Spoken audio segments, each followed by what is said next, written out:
La typographie représente le style ou l'apparence du texte. Elles peuvent être différenciées selon plusieurs familles.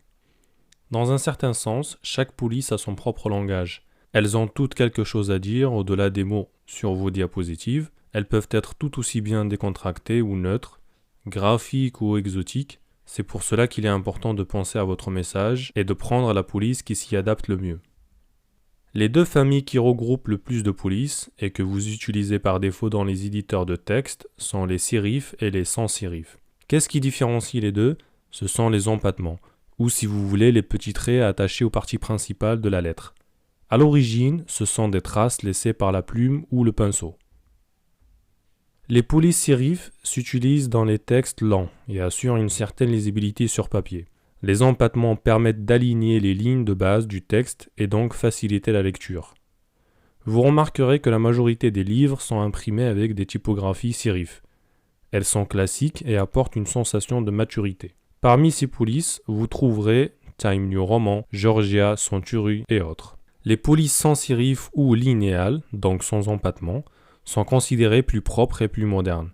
Elles ont tendance à être plus lisibles sur ordinateur.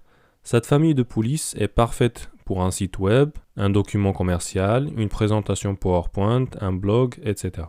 Certaines polices sont très populaires. Times New Roman, Calibri, Arial, ce sont les polices par défaut sur PowerPoint, Word et même OpenOffice. De ce fait, elles ont été bien trop utilisées. Pour vous distinguer, optez plutôt pour une police originale. Si vous ne trouvez pas votre bonheur dans la liste des polices présentes sur PowerPoint, vous trouverez des milliers de polices téléchargeables sur Internet. L'objectif est de vous différencier des présentations classiques, notamment par le choix de la police d'écriture qui peut apporter une réelle valeur à votre présentation.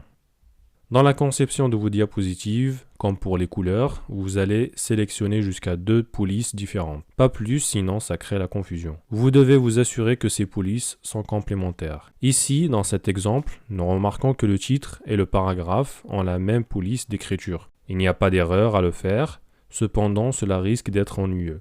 Dans la création d'une hiérarchie, nous avons vu ensemble qu'il existe plusieurs moyens pour faire ressortir un titre. Et parmi ces moyens, l'utilisation de 2 typographies différentes. Ayez une police spécifique pour le titre de vos diapositives et une autre pour le corps de texte. Par contre, évitez d'utiliser 2 polices de la même famille. Comme ici dans le deuxième exemple, où le contraste risque de ne pas être suffisamment important. Et cela peut déranger à la lecture. Privilégiez 2 polices de 2 familles différentes, comme la combinaison entre la catégorie sérif et moderne, ou sérif et sans sérif, etc.